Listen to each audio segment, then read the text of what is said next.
The dragon that would not bow. The world remembers its breaking points.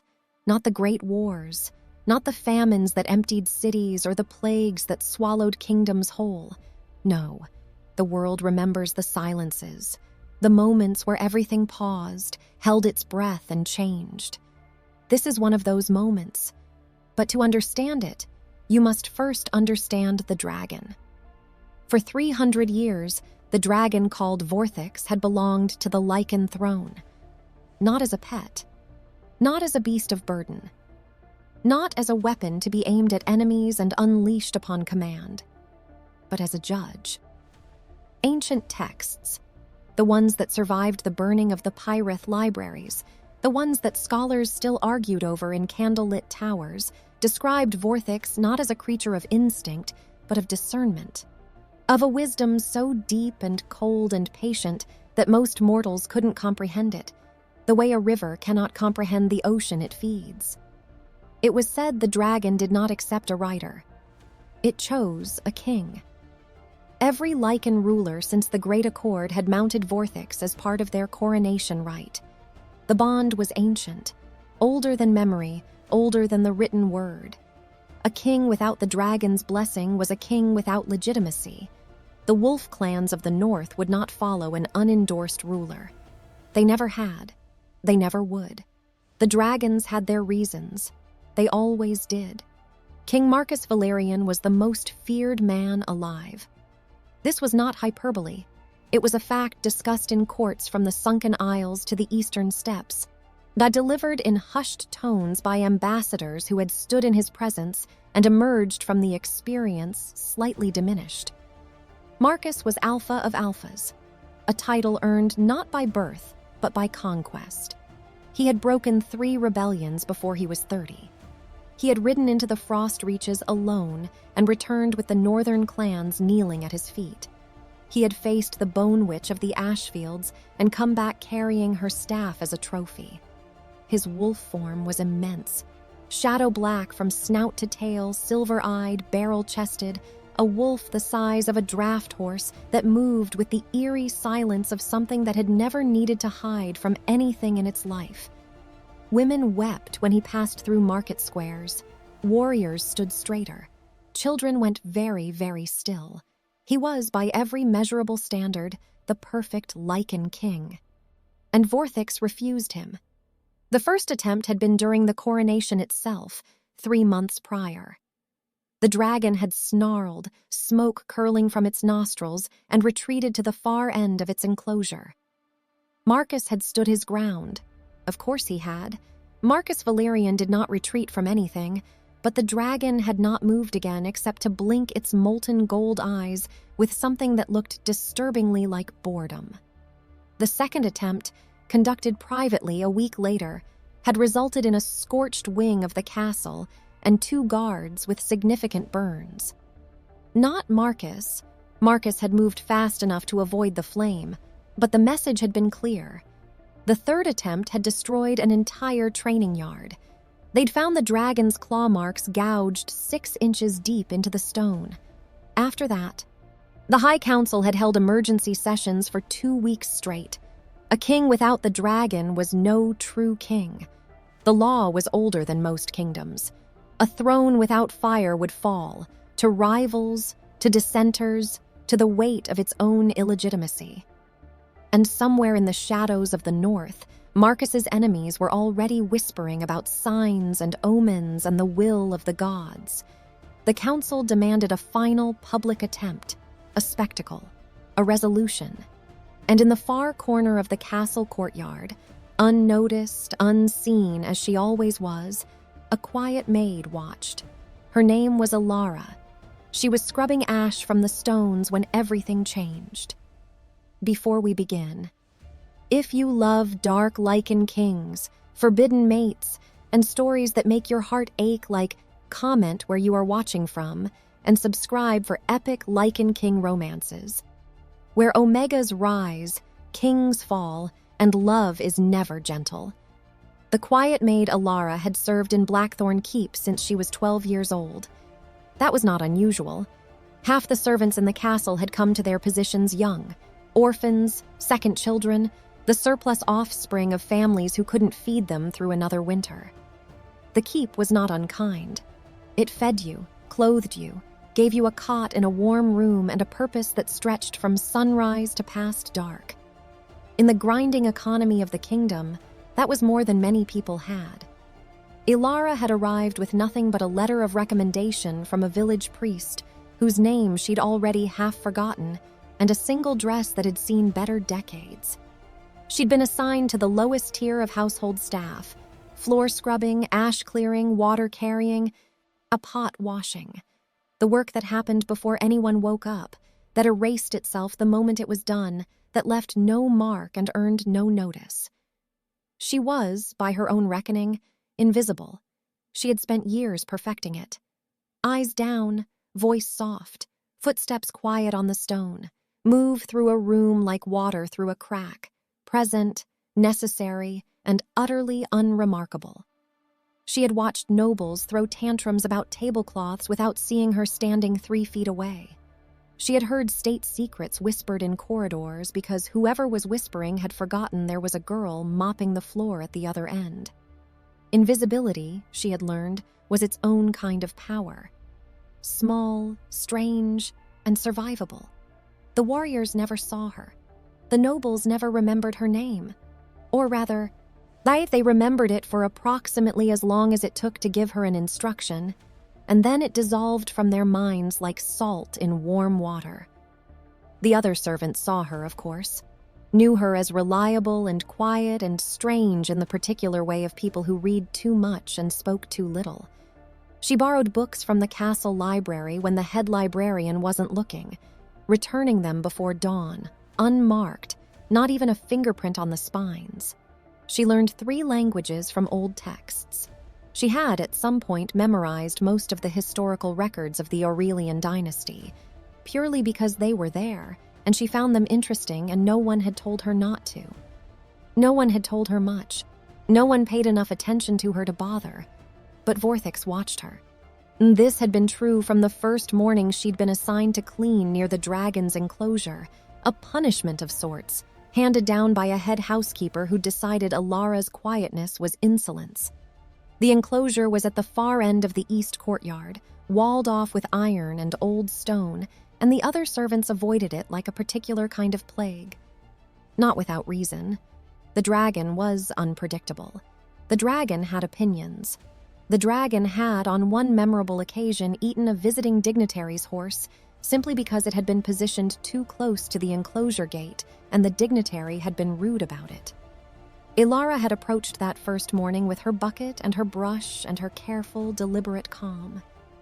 Not because she wasn't afraid, she was, a little.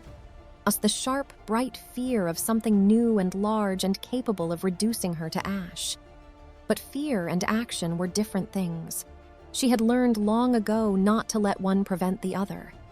The dragon had watched her with those molten gold eyes, unblinking, ancient, the gaze of something that had outlived everything it had ever known. She had gotten to work. "You don't like them, do you?"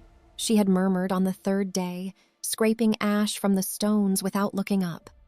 The warriors, they smell of pride, that particular kind that has nothing underneath it, all surface and no root. The dragon's tail had flicked, a single slow movement. She hadn't known what to make of it. She still wasn't sure.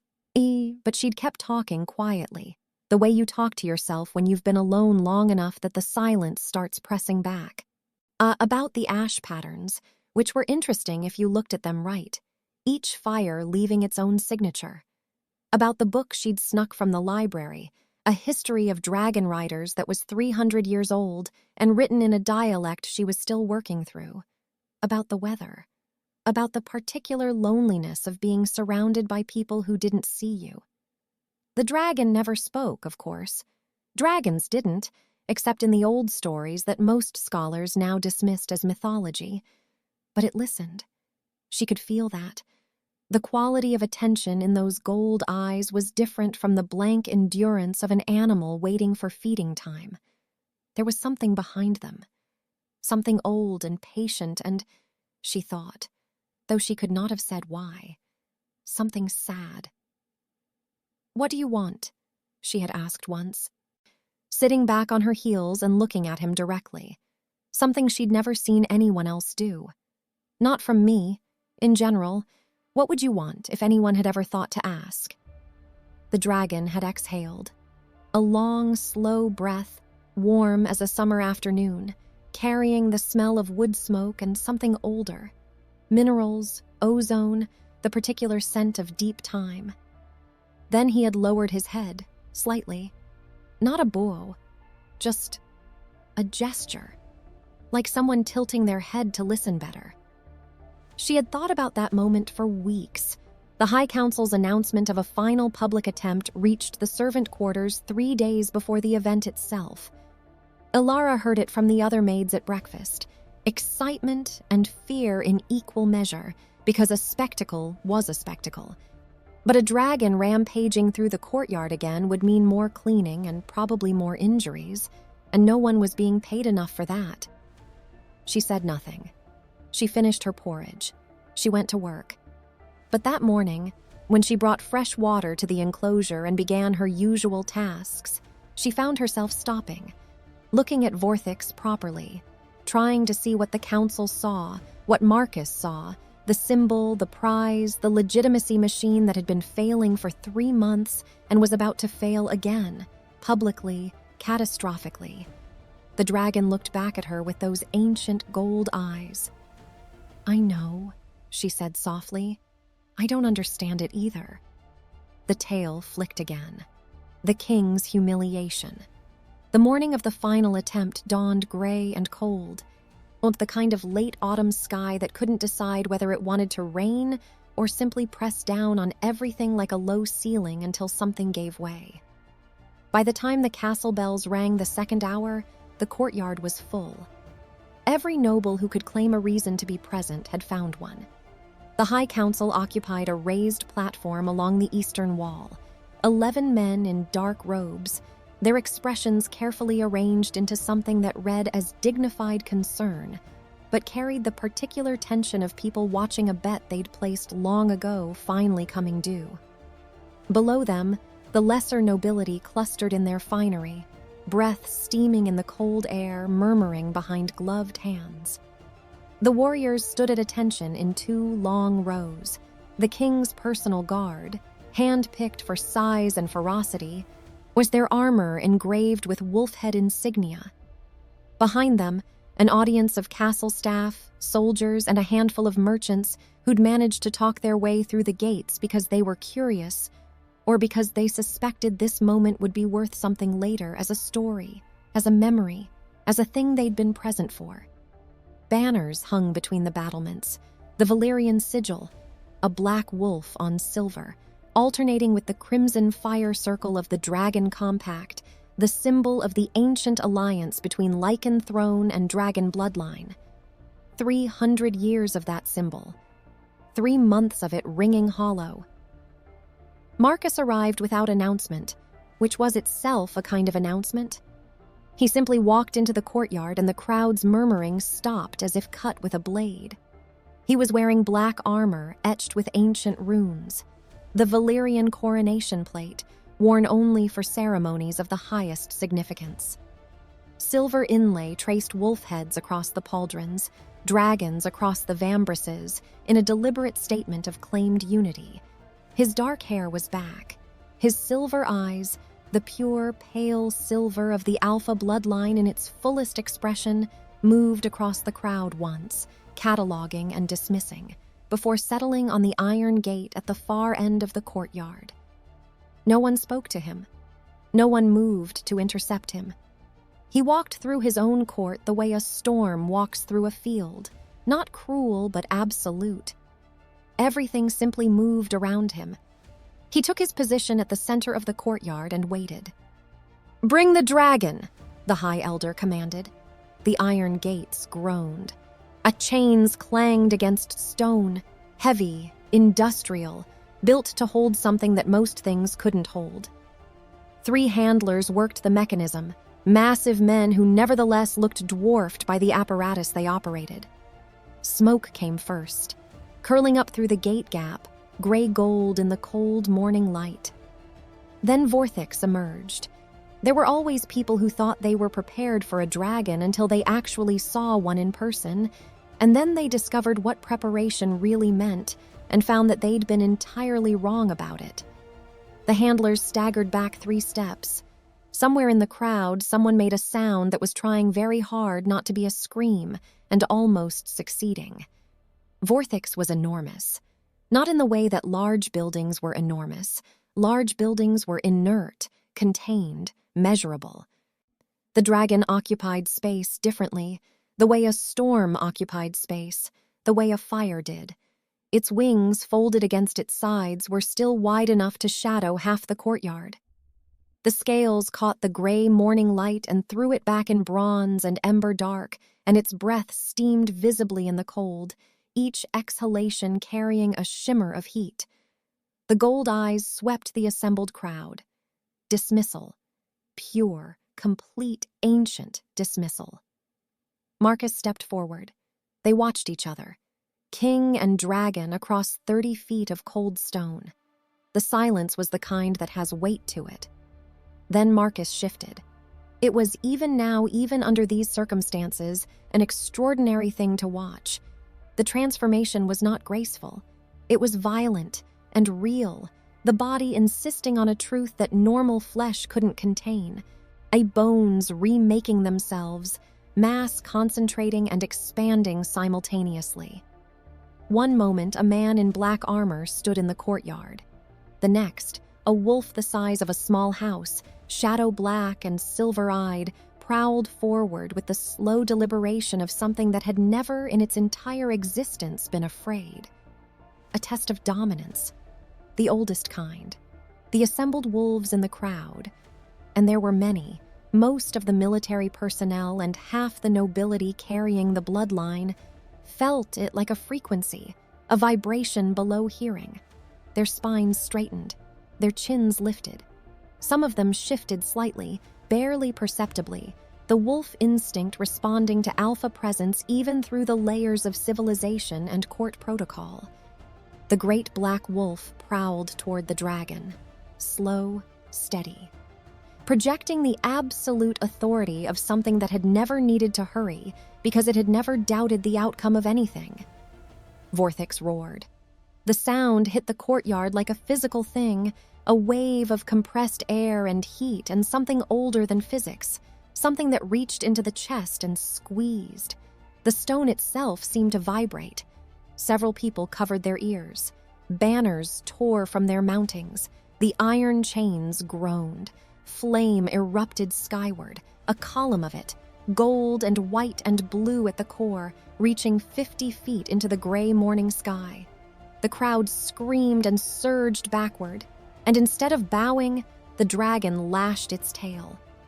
The impact sent Marcus across the courtyard in a tumbling mass of black fur and enormous displaced force, colliding with the far wall with a crack that silenced everything. The wall cracked. Marcus did not.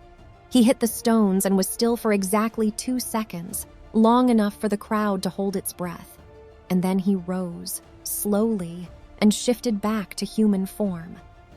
Blood ran from a cut above his eye, red against pale skin, staining the silver inlay of his collar.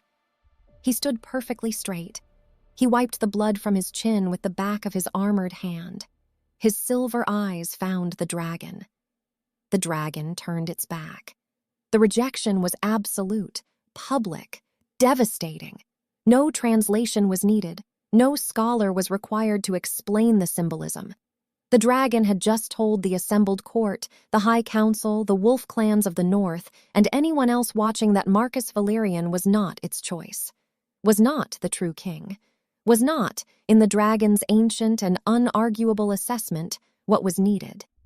The council's eyes darkened. "This is a sign," one whispered, and the words carried further than he intended. The crowd's murmuring was different now, lower, more anxious, the sound of people recalculating their positions and their loyalties and the relative safety of various declarations. And in the silence that followed, a bucket clattered. Ilara, in the narrow maintenance passage along the courtyard's eastern wall, had backed up too fast, trying to stay unseen, and sent her bucket skating across the stones. The sound was absurdly mundane in the middle of all that ancient drama, a hollow clatter, a sloshing of water, the small noise of ordinary life interrupted by the extraordinary. She froze. Vorthic's head snapped toward her, and then the dragon knelt. The bow no one moved. It was not the frozen stillness of shock exactly. It was something more complete than that, more total. It was the stillness of an entire gathered population having its understanding of reality briefly removed from under it, the way a rug is pulled from under a person's feet, except that the rug in this case was 300 years of history and the concept of legitimate rulership and the very idea of what it meant for a dragon to make a choice. Vorthix had lowered himself fully, chest to the stone, wings spread slightly at his sides in a posture that anyone who'd ever studied the old Dragon Rider manuscripts would recognize as the complete submission stance, the deepest gesture of acknowledgement in the ancient compact's symbolic vocabulary. He had not made this gesture for Marcus. He had not made this gesture for any of the warriors who'd approached him over 3 months of attempts. He had not made this gesture for the High Elder when the man had tried his own authority, or for the 2 other alphas who'd been quietly offered enormous sums to see if bloodline was the key. He was making it for a girl with a bucket in servant's clothes who had backed into a wall and knocked over her water. Ilara stood perfectly still. Her bucket had come to rest 3 feet away, leaking onto the stone. She was aware, distantly, that hundreds of eyes had found her, that she had gone from invisible to the most visible person in the kingdom in approximately 4 seconds, and that she had absolutely no framework for this experience. I'm sorry, she whispered, which was a perfectly reasonable thing to say when you felt you might have done something wrong, even if no one around her found it reasonable under the circumstances. Vorthix exhaled. The breath was warm, genuinely warm, not the searing heat of his fire, but something gentler, the warmth of a banked hearth on a cold night. It rolled over Ilara's hands where she'd instinctively raised them, palms out, and it smelled of wood smoke and old stone and something bright underneath, like lightning just before it strikes. Then, slowly, he bowed deeper. The crowned head, the great horned, bronze-scaled head that had snarled at kings and scorched nobles and turned its back on the mightiest alpha alive, touched the stone at her feet. The courtyard erupted. Not with cheering. That would have been too simple, too celebratory for what was actually happening. What the courtyard erupted into was the specific chaos of a large group of people processing something impossible while simultaneously trying to figure out what it meant for them personally, politically, and in terms of immediate physical safety. Witch! Spellcaster! Seize her! 3 separate voices, the words overlapping, coming from different points in the crowd. The nobility had the instinct to shout first and think second. The warriors had the instinct to move toward the threat, which in this framing was Ilara, an instinct that immediately ran into the secondary calculation of the enormous dragon currently pressed prostrate between her and any approaching force. Nobody actually moved toward her. Not yet. Marcus raised his hand. One hand, a single gesture, and the entire courtyard silenced. That was what it meant to be an alpha. Not just the wolf. The authority was something more fundamental, a quality of presence that bypassed reason and hit something deeper, the ancient pack instinct that recognized power and organized itself accordingly. Even people who resented Marcus, even people who had been quietly praying for the dragon to reject him permanently, shut their mouths when he raised that hand. His silver eyes found Ilara across the courtyard. The blood had dried on his temple. His expression was unreadable, not blank exactly, but deeply interior, the face of someone working through something too complex for a single emotion. "Approach," he commanded. She did. Later, she would not be able to fully explain why she didn't run, why she didn't argue. Why she picked up her bucket with hands that were only slightly shaking and walked across the courtyard while every eye followed her, and the dragon remained bowed beneath the winter sky. She would say, when asked, that it hadn't felt like a choice exactly, more like water finding its level, like a thing that was already determined, moving through its final steps. The crowd parted. It could hardly do otherwise. She stopped 10 feet from Marcus, met his eyes because she had spent 12 years learning not to look at anyone, but something about this moment made that habit feel like armor she no longer needed. He held her gaze for a long moment, reading something there. "Touch him," Marcus ordered. She turned to the dragon. Vorthix's head was still bowed, the crowned horns inches from the stone, whilst the massive scaled brow presented to her like a gift or a question. She reached out. Her fingers brushed the scales. They were warm, warmer than she'd expected. Not the cold mineral texture of stone, but something that held heat, that radiated it, that felt under her fingertips like touching something deeply, fundamentally alive. And beneath that, something moved. Not the dragon, something else. A recognition, a resonance, like striking a note on a string and hearing another string across the room begin to vibrate in answer. The dragon purred.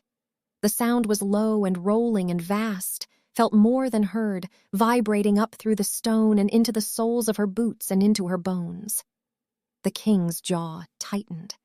Something ancient stirred in the air, something that had been sleeping for 300 years and was only now, in this cold courtyard with this particular confluence of dragon and girl and spilled water, beginning to wake.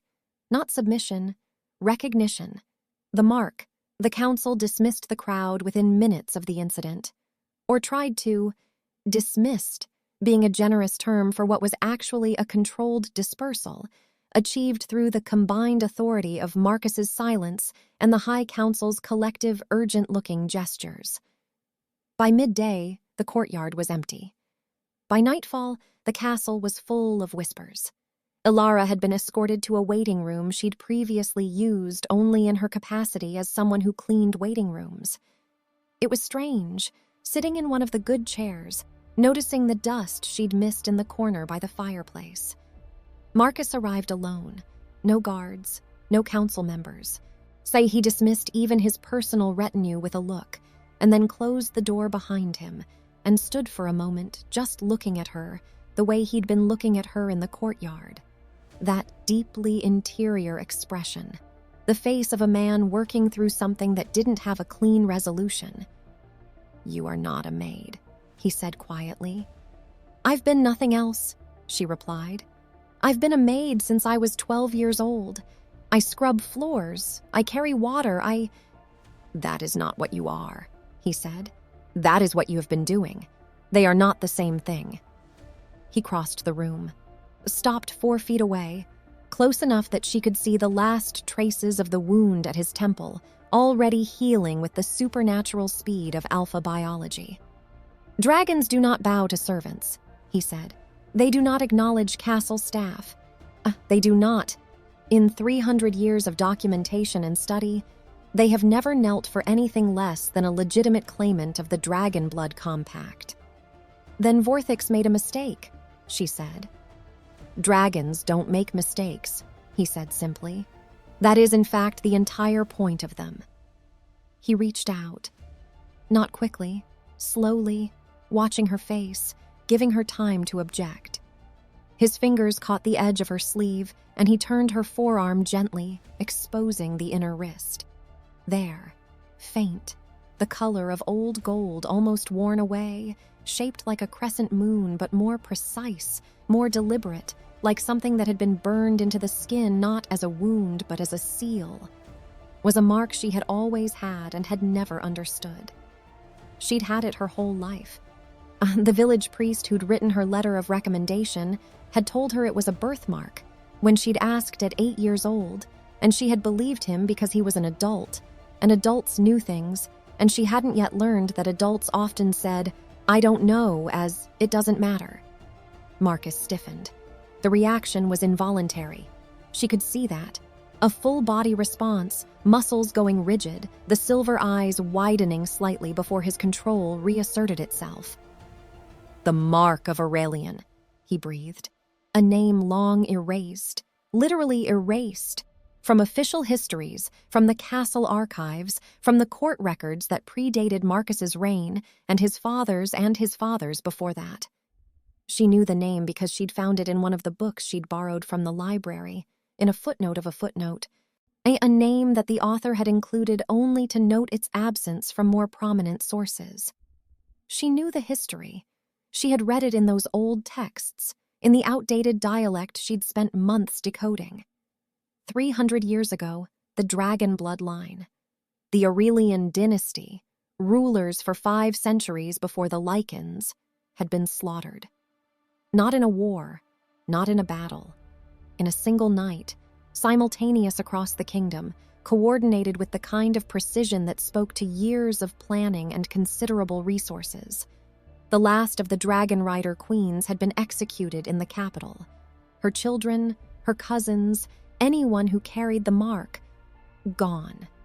Except that the last queen had been pregnant. And the records, the real records, the ones that weren't supposed to exist, suggested she'd known what was coming, had sent someone away, had scattered a seed before the frost. 300 years of a seed waiting for spring. "You are heir to a throne older than mine," Marcus said. "That's impossible," Alara said. The bloodline was never destroyed," he said quietly. "It was hidden, scattered into the servant class, the common people, the places where no one thinks to look for royalty. Where," he paused, and something moved in his expression that she couldn't quite read, "where they would be invisible." The word landed strangely. She looked down at the mark on her wrist, thought about 12 years of keeping her head down, her voice soft, her footsteps quiet. Thought about the particular skills she'd developed in invisibility, the way she'd learned to move through spaces without being seen. Thought about a dragon watching her every morning with ancient gold eyes. Waiting. "Is it?" Marcus asked softly. Outside, somewhere in the depths of the castle, Vorthix roared. The sound rolled through the stone walls and the corridors and the heated air of the waiting room and into the space between them, answering the question before she could. The betrayal, the High Council met in emergency session that night. Alara didn't know this at the time. She was in the chambers she'd been assigned.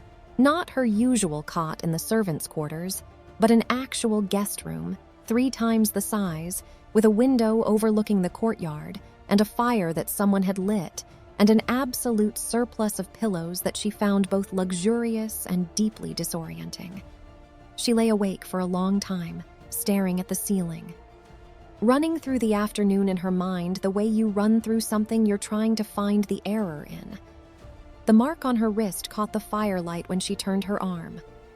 Old gold, crescent-shaped, older than she was, older than the castle probably, older than the name she'd been given. She thought about the books, all those careful evenings in the library, reading about a dynasty that had supposedly died 3 centuries ago, reading about dragon riders and the Aurelian Compact and a way of ruling that was so different from what she'd grown up watching that it had seemed like pure mythology. She thought about Vorthix's gold eyes, following her morning after morning. Not choosing a king, she thought. Waiting for one. Waiting for the right bloodline to surface. She thought about visibility. About invisibility. About the particular cruel wisdom of hiding something important in the last place anyone would look. The council, meanwhile, was making the kind of decisions that councils make when they feel their power threatened. The High Elder, a man named Karos Vane, who had held his position for 30 years through a combination of genuine political ability and a very thorough understanding of which levers to pull at which moments, laid out the problem with characteristic precision. If Alara was dragon blood, she was legitimate. If she was legitimate, she had a claim to the dragon throne that predated every Lycan claim to anything. If she had that claim and the dragon's endorsement, she was a threat, a rival, an excuse for every discontented faction in the kingdom to rally around a different flag. More than that, she was the answer to the question the council had been quietly terrified of since the dragon first refused Marcus. Because if the dragon endorsed Alara instead, Marcus's authority wasn't just weakened, it was structurally replaced. 3 hours of discussion produced a decision that was, from a certain purely practical standpoint, very logical. The problem had to be removed. The assassins came in the deep dark of the second hour, past midnight. Professional. The kind of professional that the High Council could afford. The kind that didn't leave obvious trails. They knew the castle. They knew the servant corridors that connected to the guest wing. They knew which locks responded to which tools. What they had not accounted for was Vorthix. The dragon felt it the way you feel a change in pressure before a storm, a premonitory awareness that something was wrong, something threatening, something that required immediate violent response. The enclosure chains didn't hold. They had never been designed to hold a dragon that was genuinely motivated. They shattered in 3 places simultaneously, the iron links spraying across the east courtyard like thrown coins, and Vorthix moved through the wall. Through, not around, the stone exploding outward in a cascade of dust and rubble, with the particular committed speed of something that has decided the obstacle between it and its destination no longer exists. Fire rained, not controlled, targeted fire. The precise strikes Vorthix had demonstrated in training exercises. This was the other kind. Warning fire, territory fire. Means the fire of something very old and very dangerous, announcing that certain things would not be permitted. Full stop, negotiation closed. The east wing of the castle lit up against the night sky. Marcus arrived moments later. He had not been asleep. He did not, under these circumstances, sleep, had been sitting at his desk with maps and reports and the particular restless insomnia of a man who could feel his political situation reorganizing itself around him and wasn't sure yet which configuration it was settling into. He'd heard the chains. He was already moving when the wall came down. He shifted mid-run. The wolf that cleared the courtyard and hit the corridor was moving at a speed that human legs couldn't have managed. He took in the situation in a fraction of a second. Smoke, fire. 3 men with specialized equipment who had clearly expected to find one small, undefended woman asleep in a guest room and had instead found a dragon. He tore them apart. Not fatally, or rather 2 of them were still technically alive when he was done, though they would require considerable medical attention. The 3rd had fled. He let that one go. He would need a thread to pull on. Alara stood in the doorway of her room, wrapped in the borrowed dressing gown she'd been given, watching the smoke clear. The stone wall opposite her window had a hole in it. The hole had not been there an hour ago. Vorthix stood in the corridor, too large for the space, his head scraping the ceiling, his tail having already destroyed 2 adjacent doors. He turned to look at her. The gold eyes were calm now, the fire in them steady rather than furious. "They want you dead," Marcus said, human again, blood on his hands that wasn't his. "Because of something I don't even remember," she said. Her voice was steady. She noticed this with distant surprise. "Because of something I am by accident of birth that I had no choice in and no knowledge of and had nothing to do with. That is generally how power works," he said. And there was something in his voice, a flatness, an ancient tiredness, that suggested he knew this from the inside. "What happens now?" she asked. He looked at her for a long moment, the silver eyes reading something, deciding something. "Then we will find your memories," he said. "All of them, and we will make them impossible to ignore." He crossed the rubble-strewn corridor in 3 strides and stopped before her. The Wolf King, blood-handed, silver-eyed, who had never knelt to anything in his life. He knelt. "Mount the dragon," he said quietly. "Tonight. before they regroup and try again. Show the kingdom what the dragon already knows.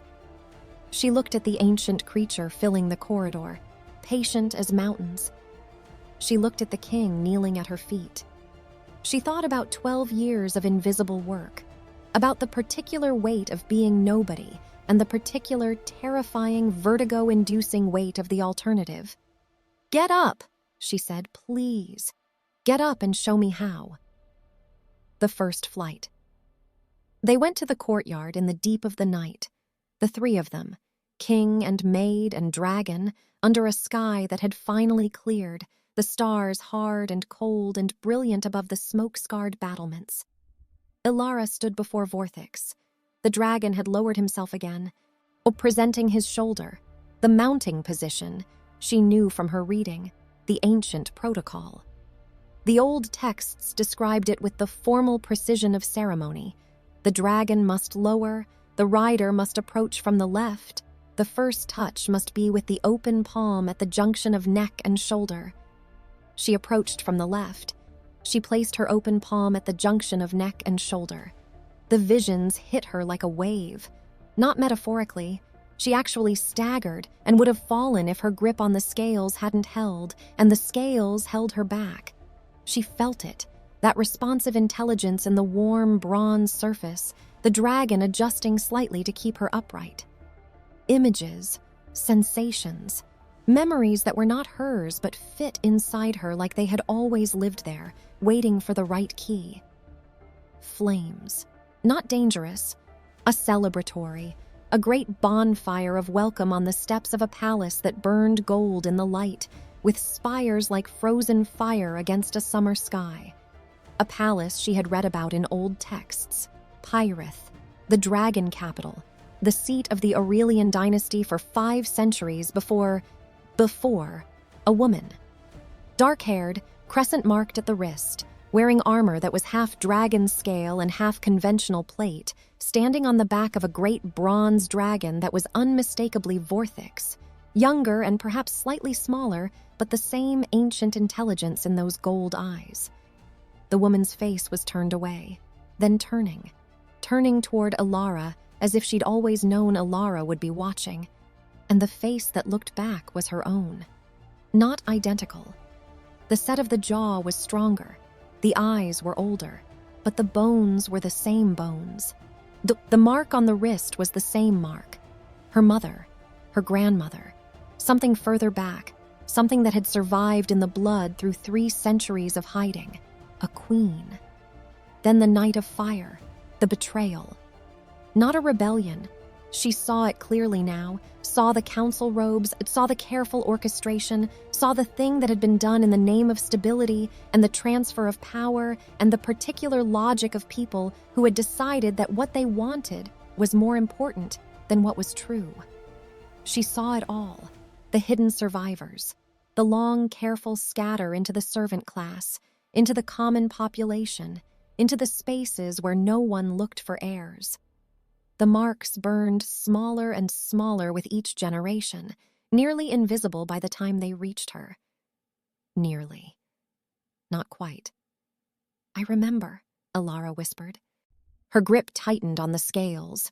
She pulled herself up. The motion was unfamiliar. She had never ridden anything, not even a horse, but her body knew the shapes of it, the muscle memory of something that was in the blood. She settled between the great shoulder joints, where the neck met the wing line, where the old texts said the rider's seat was. Vorthix waited. Marcus stood at the courtyard's edge, watching. His expression was unreadable. He had his arms crossed, silver eyes tracking every movement. She met his gaze across the courtyard. "Will you tell me it's a mistake?" she asked. "I'd be lying," he said. "I don't know what it is. I know what the dragon knows. I know what I saw. The rest is—" He paused. "The rest we will work out." She turned back to Vorthix. She exhaled. "All right," she said. "Let's see what we remember." The dragon rose, wings spreading. The full wingspan, impossible in this courtyard, stone walls that should have blocked the movement somehow failing to, as if the space was accommodating something larger than itself, for reasons of its own. The wing beats stirred wind that flattened Alara's hair against her skull and hit Marcus in a gust that made him brace. The dragon rose, and Alara, who had scrubbed castle floors for 12 years, who had been invisible by design and survival, who had never been anything anyone had thought to look at, rose with him. The kingdom watched. From the castle battlements, from the city walls, from windows where people had been woken by smoke and noise and were already peering out into the night trying to understand what was happening, they watched the dragon rise above Blackthorn Keep for the first time in 3 centuries. Gold bronze in the starlight, wings spread wide enough to block entire constellations, with a small figure on its back who held on with both hands and did not fall. For the first time in 300 years, Vorthix took flight, and on his back, not a servant, a sovereign. The lost city, the visions guided her. In the days that followed the first flight, days of chaos in the castle, of urgent council meetings and political maneuvering, and Marcus holding his court together by the force of his presence and the very careful deployment of his authority. Alara returned to the dragon. Not for dramatic rides, for the visions, for the memories that lived in the scales like heat in stone, surfacing slowly, giving themselves to her in layers. She learned to navigate them, to ask questions inside the memory space and receive answers that weren't words exactly but images, impressions. The dragon's own vast and patient recollection of 3 centuries of watching and waiting and knowing, always knowing that this moment would come. She learned the shape of Paraith from the inside. The palace, yes, but also the city that had surrounded it. A living city, built around the compact between riders and dragons, designed not for the separation of species but for their collaboration. Streets wide enough for dragon passage, markets where dragon scale was worked alongside metal and wood. Schools where children learned the old languages of flight. She learned her own lineage. Not as names and dates, the visions were not documents, but as people. Faces. Personalities preserved in Vorthic's recollection the way certain things are preserved in amber, intact and illuminated. She learned the betrayal, in detail, and the detail was worse than she'd imagined. Marcus listened when she told him. He listened with the particular quality of attention of someone who has been carrying a history and is finding out that the history he was carrying was a version, and that the other version has significant implications. They were in his private study, the 2 of them, with maps and old documents spread across the table between them. Cross-referencing her visions against records Marcus had pulled from archives he'd had to break seals to access. Seals that had not been broken in his reign or his father's before that. He was quiet for a long time after she finished. "The council has been lying to every king since the beginning," he said finally. "To every king since the Accord," she said. "The Accord itself was founded on a false history. The Dragon Compact wasn't abandoned by the Aurelian line. It was stolen from them." He looked at the maps, at the documents, at 3 centuries of falsification laid out in careful parallel against the truth. "Pyreith," he said. "The ruins are real," she said. "The visions showed me the location.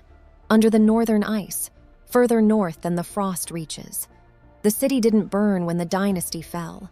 The council buried it." "Buried a city," he repeated. "They had a dragon," she said. "Briefly, before Vorthix refused to cooperate with them. You can bury a great deal with dragon fire and enough time." He was quiet again. She watched his face, learning to read it. The silver eyes weren't unreadable, she was discovering. They were just a language she hadn't learned yet. "We need to go," he said. "Yes," she agreed. "The council will not permit—" "The council," she said carefully, "is going to need to learn to exist in a world where some things happen without their permission. That is, I think, rather the point." They left 3 days later. Alara on Vorthix, Marcus on horseback, because however willing Marcus was to adapt to new circumstances, Horseback remained his preferred terrestrial option. A small contingent of his personal guard, men he trusted because he had chosen them himself over the council's recommendations. North, into the frost reaches and beyond, into the buried past.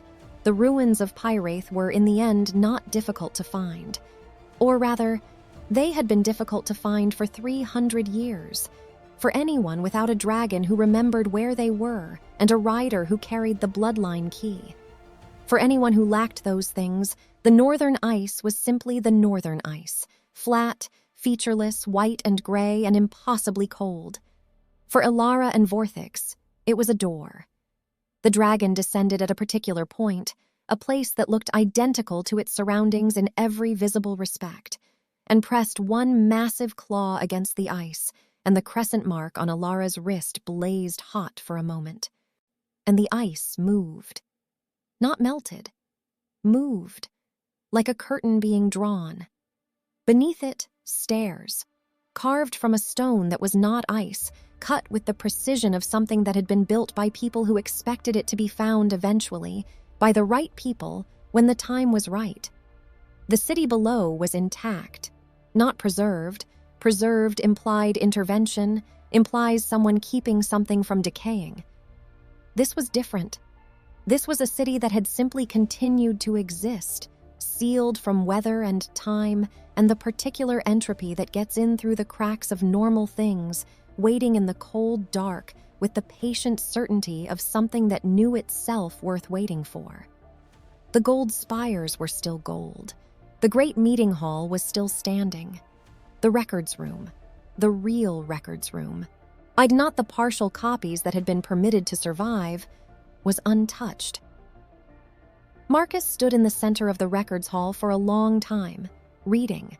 Stone tablets, ancient parchment sealed under glass, the complete history of the compact, the real compact, not the Lycan version, not the council's version, but the actual agreement between the dragon bloodline and the wolf clans of the north, made in an age when both had been new powers learning to coexist, written in both languages, signed with both marks.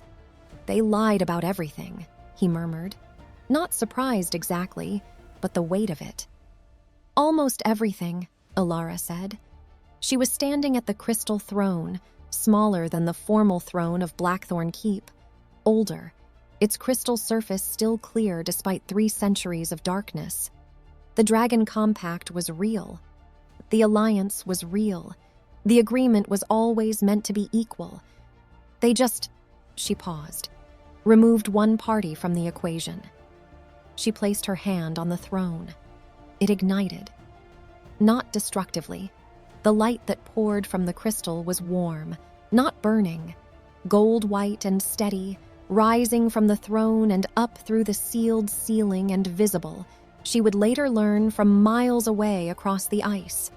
A beacon, a signal, a bloodline announcing its return. War of Fire and Fang.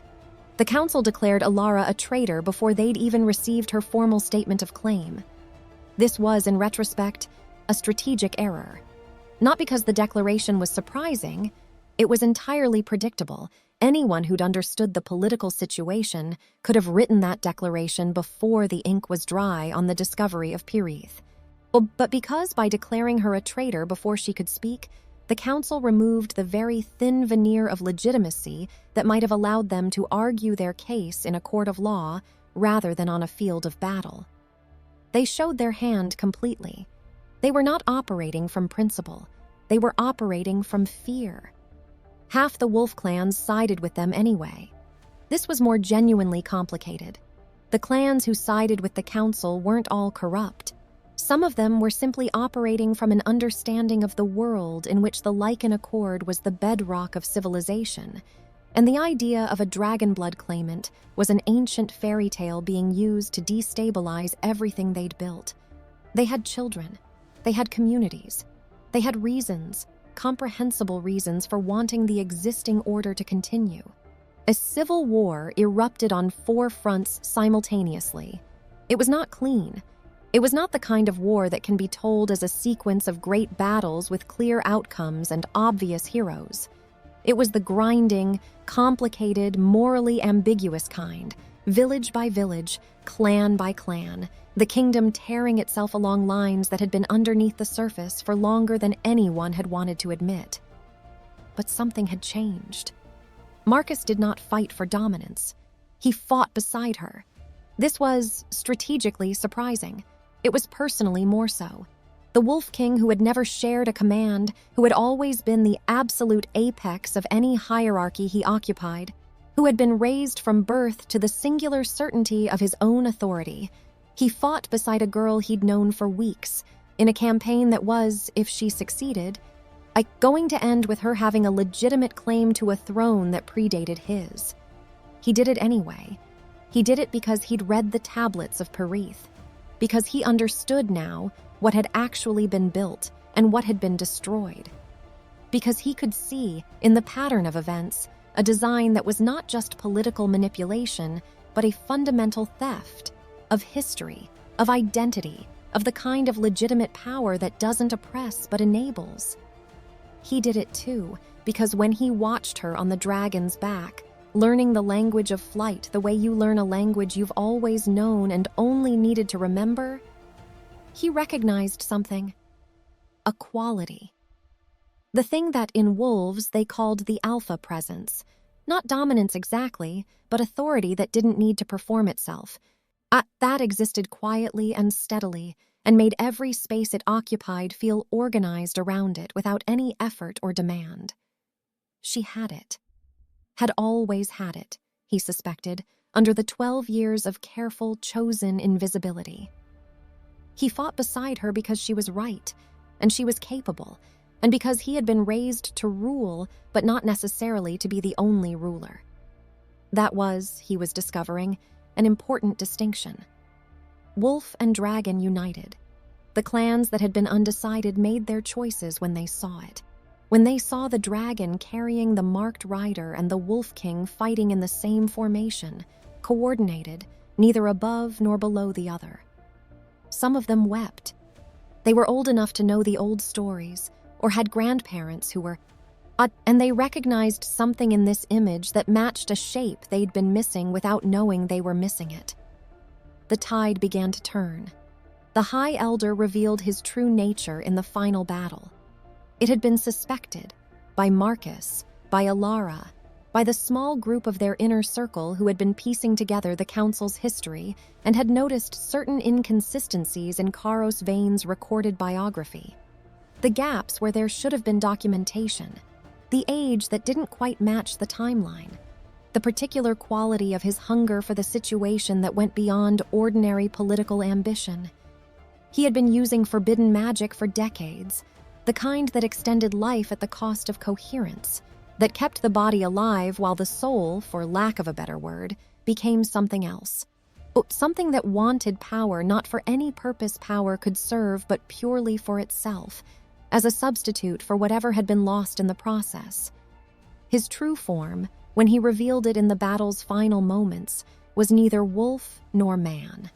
It was something that had once been both and was now neither, shadow-shaped, corruption dark, burning with a cold light that was the opposite of Vorthix's warmth. He came for Alara. She was in the air, on Vorthix's back, directing the final push against the last of the Council's hold over the northern fortifications. She didn't see him until Marcus did. Marcus moved faster than anything should be able to move. He shifted mid-leap. The great black wolf, silver-eyed, intercepting the strike that had been aimed at Alara with his own body. The impact was catastrophic. He hit the stone 20 feet below her position, the corrupted force of Vane's power burning through even alpha healing. Blood spilled onto snow. A lot of blood. More than Alara had known a person could lose and still be alive. More than she wanted to count. She screamed his name. And something inside her, something that had been waking slowly since the first touch of the scales, building since the first vision, since Pyrith, since all of it, detonated. The dragon fire that poured from Alara was not orange or gold. It was silver and blue. Not the fire of a rider directing a dragon's flame, Something more fundamental, something that came from the bloodline itself, the ancient compact made manifest in a body that had finally found the conditions it required. The scholars who wrote about it later would argue over the mechanics for decades. The people who witnessed it simply knew what they saw: a small woman in borrowed clothes standing on the back of an ancient dragon, arms spread, burning. Not burning destructively, burning cleanly. The silver-blue fire hit Vane and the corruption burned away from him, not killing him, the histories would note, but stripping away the accumulated darkness of decades, returning what remained to something that could be judged by ordinary law. He collapsed. Ancient, suddenly. The accumulated years landing all at once. The corruption ended. The Council's remaining forces laid down their weapons. Marcus lived. Barely. But barely was enough. The Alpha healing worked in conjunction with the small, careful tending of the next 3 weeks. Ilara refusing to leave the medical wing, reading to him when he was too fevered to track the words, arguing with the castle physicians about dosing in ways that suggested she had very quietly educated herself about medicine at some point in her 12 years of invisibility. He woke, eventually, to find her asleep in the chair beside his bed, a medical text open in her lap, looking entirely unlike anyone's idea of a dragon rider queen and exactly like herself. He didn't wake her. He lay in the careful quiet and looked at the ceiling and thought about kingdoms and thrones and the strange way history moved, and eventually he fell back asleep. The choice. The kingdom waited. This was not metaphorical. The actual waiting was palpable. In the markets, in the inns, in the clan halls where wolves gathered around fire pits and debated what came next. The war was over. The council had been broken.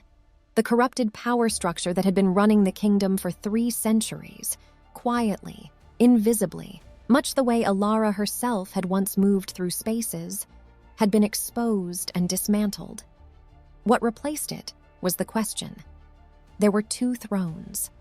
The Dragon Throne, ancient, crystal, currently residing in the uncovered halls of Piraith, still lit from within with a warm gold light that apparently never fully faded once it had been activated.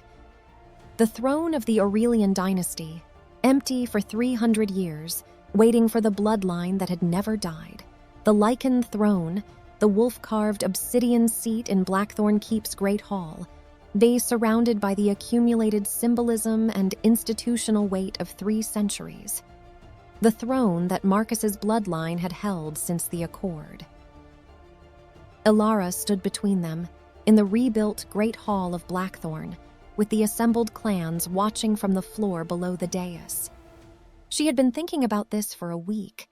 In the quiet of early mornings when Vorthix was calm and the castle was still, sitting with her back against the warm scales and thinking through the shapes of power and what she understood, finally, about how it worked and what it was for. The old model had been hierarchy, singular authority, flowing from a single point, legitimized by the dragon's endorsement and the Wolf King's bloodline and the council's oversight, except that the oversight had become the thing that needed oversight, and there was no mechanism for that.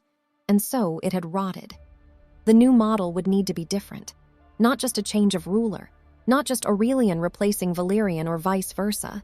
Something structural, something that understood the lesson Piraith had been trying to teach before it was buried. That the compact had never been about one ruler and one dragon. It had been about a relationship, an alliance of equals. Marcus approached from the left side of the dais. He was walking without difficulty now. Alpha healing had done its work, though there were scars that wouldn't fade, and he moved with a very slight adjustment in his gait that she'd noticed him making, consciously or not. He had not asked the physicians about permanence. She hadn't either. He stopped beside her, looked at the 2 thrones, looked at the assembled clans. "See, I will not kneel unless you ask it," he said quietly. Not performing the statement for the audience, genuinely to her in the space between them. She looked at him. This man she had known for months, who had started as a symbol of power and had become, in the strange grinding forge of everything that had followed, a person she understood. Not entirely, not without remainder, but genuinely. "Then stand with me," she said.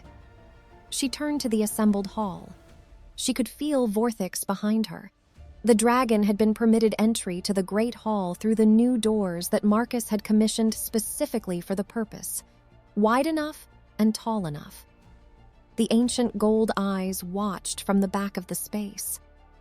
"The dragon throne and the Lycan throne are not in opposition," she said. Her voice, 12 years trained to stay quiet, I filled the space easily. She hadn't expected that. They were never meant to be. They were meant to be two aspects of one compact, two different kinds of authority, two different inheritances, working in concert. She paused. The compact was stolen. The history was buried. What we are doing now is not a conquest. It is a restoration. She looked at Marcus. He looked back. "The wolf clans will retain their autonomy and their ancient rights," she said. "The Dragon Compact will be re-established under its actual terms, the full original terms, not the version that was kept. And governance of this kingdom will be shared between—" She paused, choosing the word carefully, "between those who carry both inheritances." The hall was very quiet. Then at the back, an old clan elder, white-haired, who had been alive long enough to have heard the stories directly from those who heard them directly, knelt. Then another, and another. Not in a wave, not in unison, but individually, each making their own decision, the acknowledgement spreading through the hall the way light spreads through water, gradual and complete.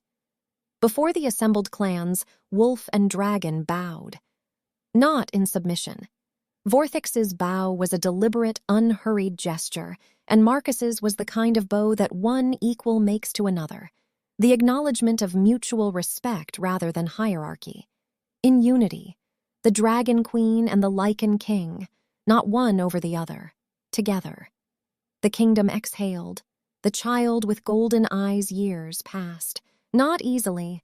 Nothing of worth is built easily.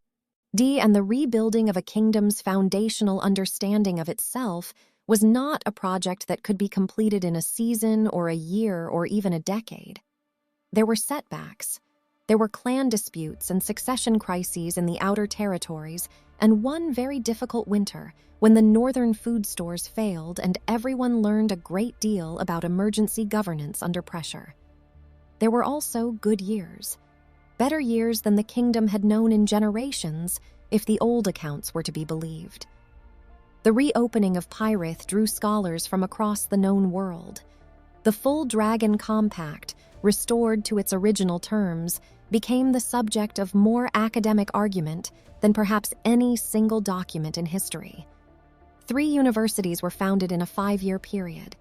The merchant road through the frost reaches was rebuilt and opened fully for the first time in a century, and the economic consequences were broadly positive and occasionally chaotic. Alara learned to be visible. This was, in some ways, the most difficult thing she had ever done. Harder than dragon riding, harder than war, harder than standing in front of assembled clans and speaking her claim into being. 12 years of deliberate invisibility had left habits that ran deep as roots. She caught herself sometimes, moving through the castle with her eyes down, her footsteps soft, her presence diminished. And then she would look up and find Vorthix watching her from the courtyard, or Marcus's silver eyes from across a room, and she would remember who she was now, what she had chosen to be, visible, present, here.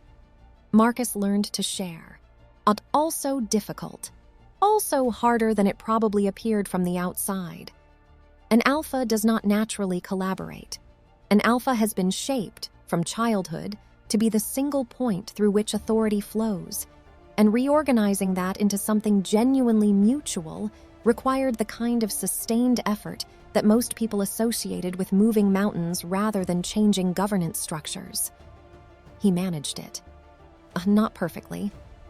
Not without arguments, some of them spectacular, conducted behind closed doors but occasionally audible through the thick stone walls of the keep.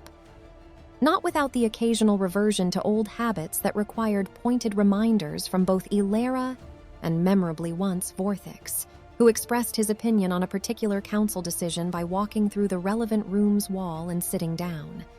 But he managed it. The silver eyes, which had always carried a quality of contained force, learned to carry something else alongside it. Something more like patience, partnership. It suited him. Peace held. Not perfectly, peace never does, but substantially, sustainably, in the way that things that are built on actual foundations rather than deliberate falsification tend to hold, until the child was born. He came in the middle of a spring storm, which was, everyone who was inclined to read omens into things noted, very like his mother. The storm was not invited and was not announced, and arrived with full certainty of its own welcome, regardless. He was born at the 3rd hour past midnight. While lightning walked the northern horizon and the dragons of the restored Pyrith colony called to each other across the ice in voices that the midwife described afterward as celebratory.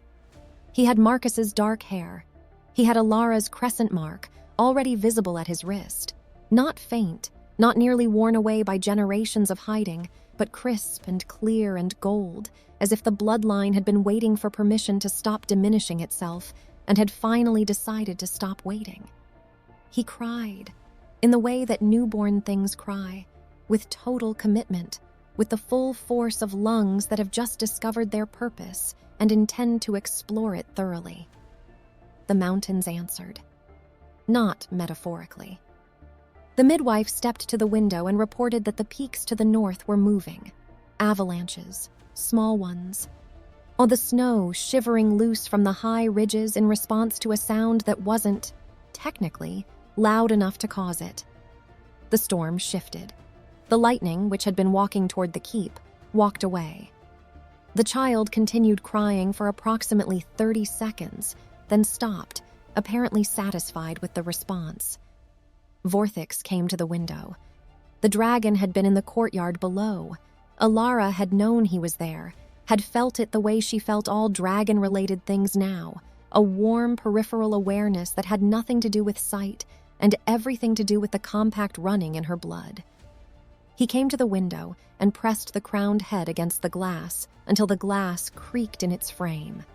And Marcus, who was holding his son with the particular expression of a man confronting something larger than any kingdom he'd ever governed, said quietly, "Not the window. The window is new." The dragon retreated 4 inches. Ilara laughed, which turned into crying, which she decided was acceptable given the circumstances. She reached out and opened the window herself. The cold spring air came in, carrying the smell of the storm and the mountains, and below that, the deep mineral warmth that she associated with the dragon. She held her son toward the window, not recklessly, not into the cold, just near, just close enough. Vorthix lowered his head beside the opening.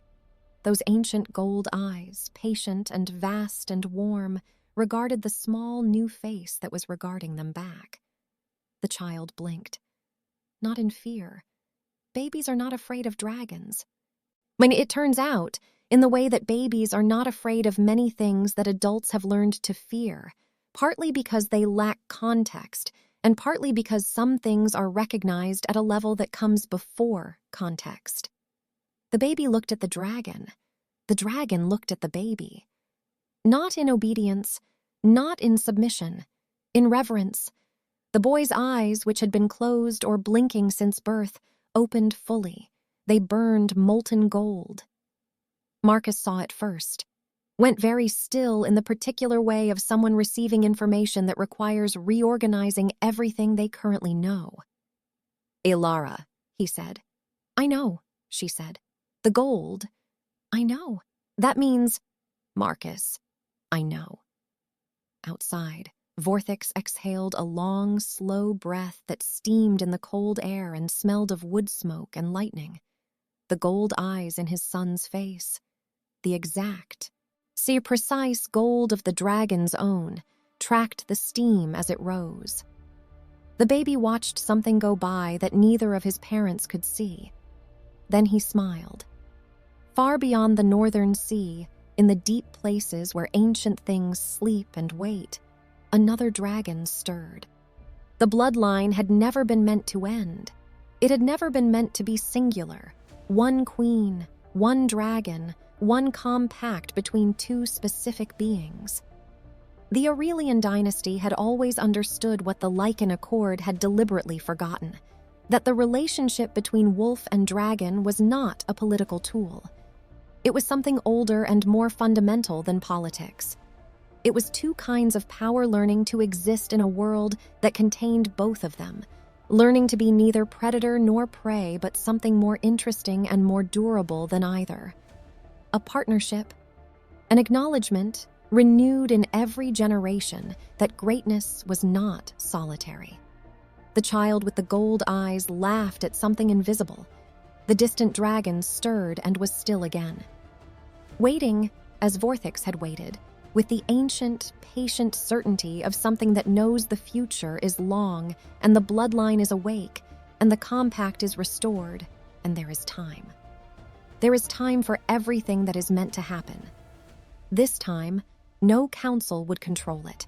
No false history would bury it. No carefully orchestrated night of fire would scatter it into invisibility. The dragon remembered. The bloodline remembered. And far beyond the northern sea, something ancient opened its eyes in the dark and knew. It was time to come home. Star Diamond Star, tilde END tilde.